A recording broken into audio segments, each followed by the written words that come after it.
할렐루야. 오늘 저는 여러 성도님들과 함께 하나님의 사랑 안에 거하라, 이런 제목으로 함께 은혜를 나누고자 합니다.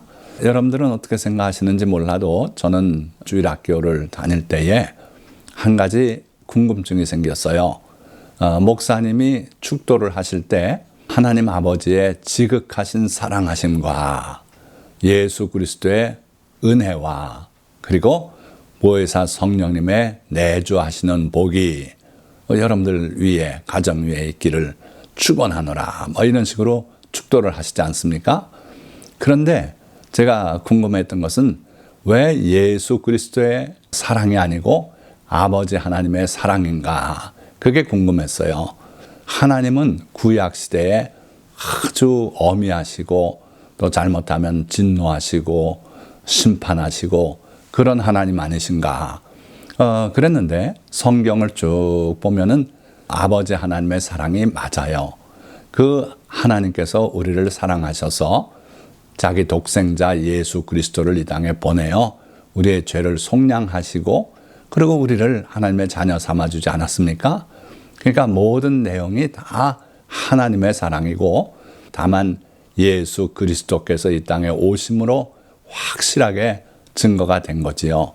그래서 예수 그리스도의 사랑 물론 맞습니다. 그러나 성경 말씀을 쫓아서 하나님의 사랑 안에 거하라, 이런 제목으로 함께 은혜를 나누고자 하는 겁니다. 자, 오늘 세 단락으로 또 나눠서 말씀을 증가할 텐데, 첫째 단락은 사랑의 하나님, 하나님의 사랑.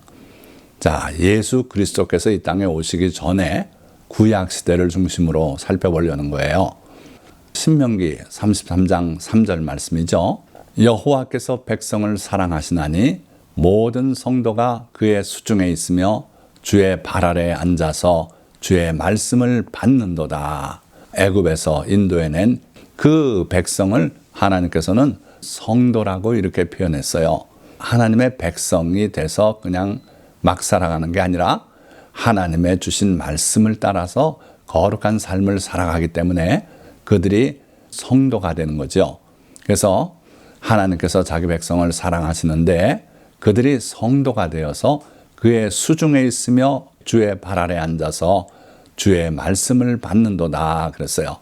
하나님께서 이스라엘 백성을 인도해내서 시내산 또는 호렙산에서 하나님의 임재 가운데 십계명을 받는 모습이죠. 자, 그때의 그 모습을 주의 발 아래 앉아서 주의 말씀을 받는도다 이렇게 표현했어요.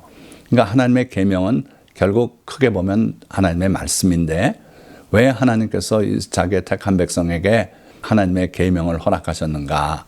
십자가에 못 박아 없애버려야 될 대상으로 생각하기 쉬운데 그렇지 않습니다. 하나님의 말씀 또는 좁혀서 율법은 하나님의 사랑의 표현이에요.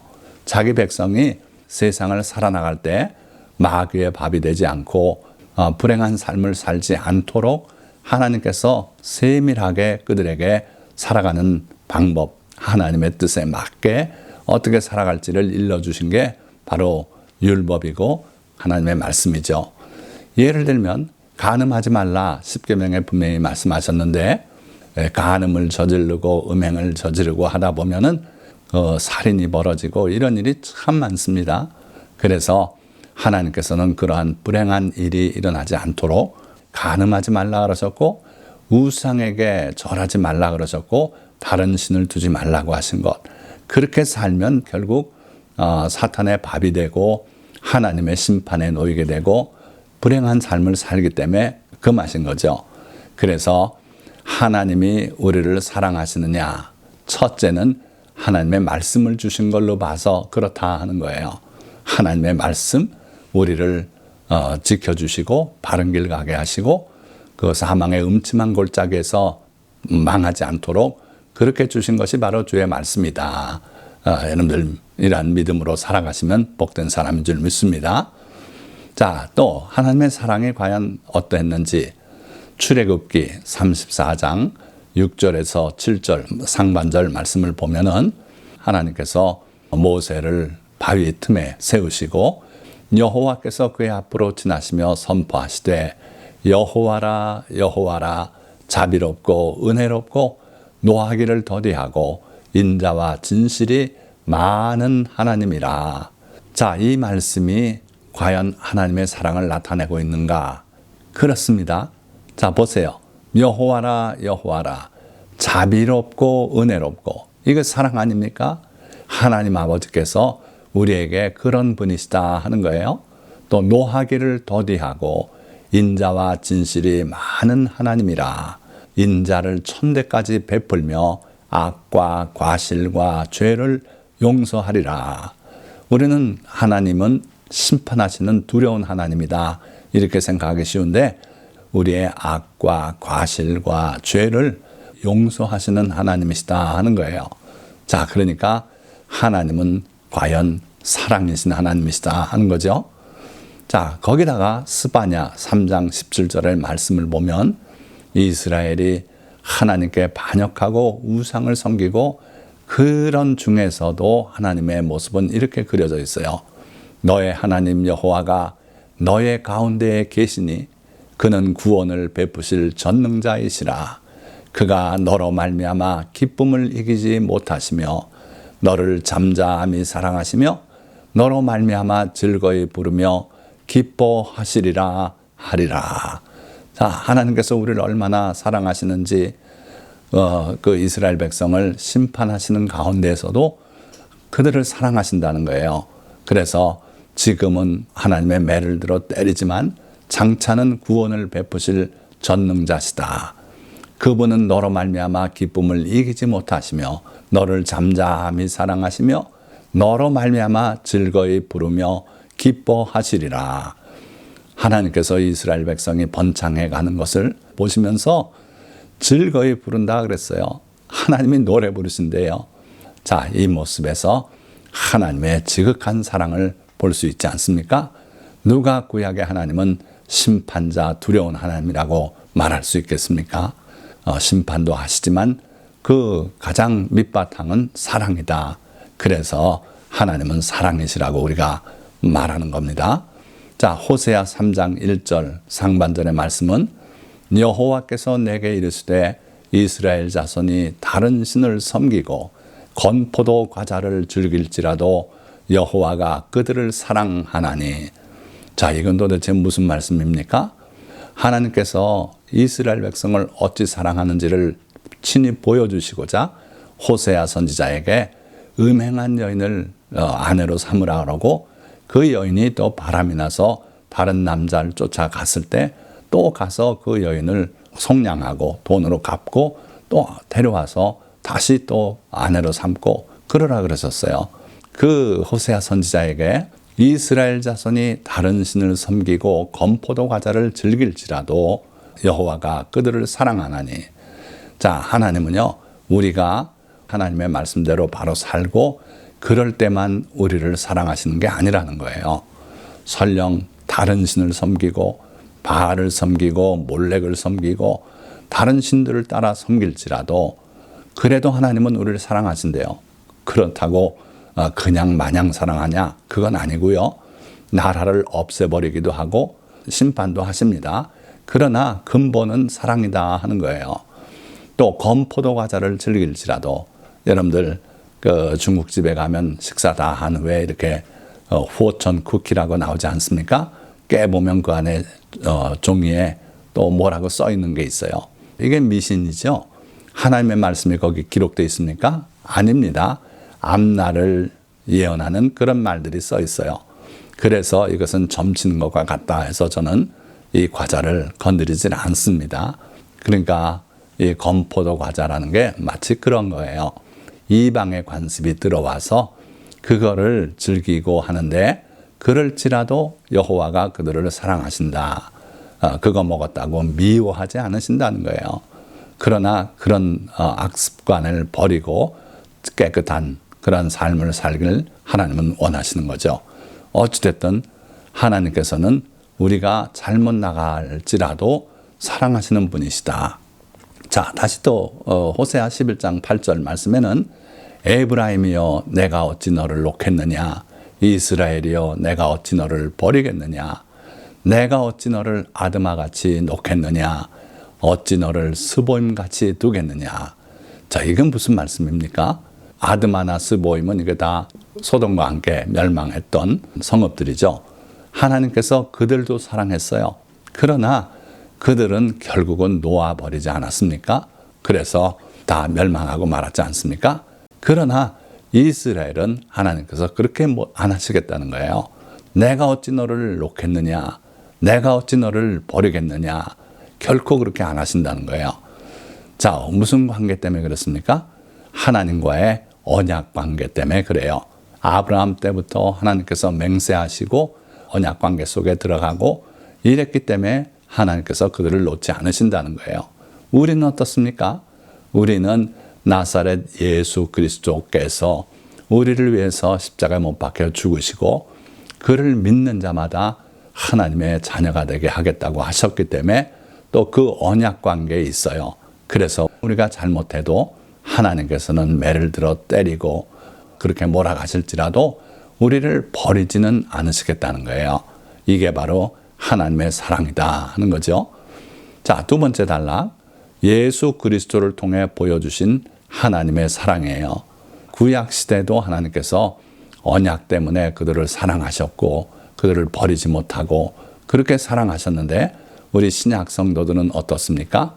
요한복음 3장 16절 하나님이 세상을 이처럼 사랑하사 독생자를 주셨으니 이는 그를 믿는 자마다 멸망하지 않고 영생을 얻게 하려 하심이라. 독생자를 우리에게 보내주신 그런 하나님이시다는 거예요. 세상을 이처럼 사랑하사. 자, 이 세상이란 말은요, 때로는 하나님을 대적하는 심판의 대상이 되는 세상이 있고요. 또 때로는 똑같은 단어지만 하나님께서 사랑하고 자기 아들, 독생자를 보내주셔서 구원하고자 했던 그러한 세상을 뜻하기도 해요. 바로 그거죠. 하나님이 세상을 이처럼 사랑하사 독생자를 주셨대요. 왜? 이는 그를 믿는 자마다 멸망하지 않고 영생을 얻게 하려 하심이라. 그 독생자 예수 그리스도를 믿어서 다 멸망하지 않고 영생하는 존재가 되라고 그렇게 보내셨다는 거예요. 그러니까 하나님께서 우리를 얼마나 사랑하셨는지, 이 세상을 얼마나 사랑하셨는지 알 수 있지 않습니까? 하나님이 그 아들을 세상에 보내신 것은 세상을 심판하려 하심이 아니요 그로 말미암아 세상이 구원을 받게 하려 하심이라. 사랑은 여기 있으니 우리가 하나님을 사랑한 것이 아니요 하나님이 우리를 사랑하사 우리 죄를 속하기 위하여 화목제물로 그 아들을 보내셨습니다.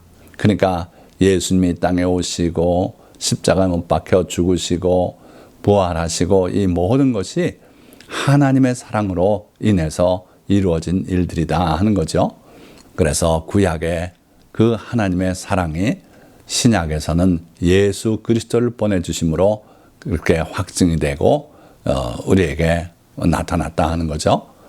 또 요한일서 4장 16절 상반절을 보니까 하나님이 우리를 사랑하시는 사랑을 우리가 알고 믿었노니 하나님은 사랑이시라. 자, 드디어 하나님은 사랑이라는 말씀이 여기 나와요. 하나님을 사랑이라고 뿐이 달리 표현할 길이 없다는 거예요. 하나님은 공의로운 분이시고 자비로우신 분이고 은혜로우신 분이고 우리의 죄를 속량하시는 분이고 다 맞습니다마는 그걸 한마디로 표현한다면 하나님은 사랑이시라 이렇게 표현할 수 있다는 것이고 하나님이 우리를 사랑하시는 사랑을 우리가 알고 믿었노니 자, 하나님이 우리를 사랑하시는 사랑을 우리가 어떻게 알았다고요? 예수 그리스도께서 이 땅에 오셔서 십자가에 못 박혀 피 흘려 돌아가시고 다시 살아나시고 구름 타고 하늘로 승천하시고 하는 그 모습을 보고 우리가 알게 되었고 믿게 되었다 하는 거예요. 그래서 하나님이 사랑의 출발점이고 그 사랑을 우리에게 확실하게 보여주신 분이 예수 그리스도시고 그래서 예수 그리스도를 통해서 하나님의 자녀가 된 사람마다 하나님이 사랑이시니 우리도 그렇게 사랑 안에 거하는 자가 되어야 된다 하는 거예요. 또 요한일서 3장 16절 그가 우리를 위하여 목숨을 버리셨으니 우리가 이로써 사랑을 알고 그렇게 말씀하고 있어요. 예수님께서 우리를 위해서 목숨을 버리셨기 때문에 우리가 사랑이 무엇인가, 하나님의 사랑이 어떠한 사랑인가를 알게 되었다 하는 거예요. 자, 마지막 세 번째 단락.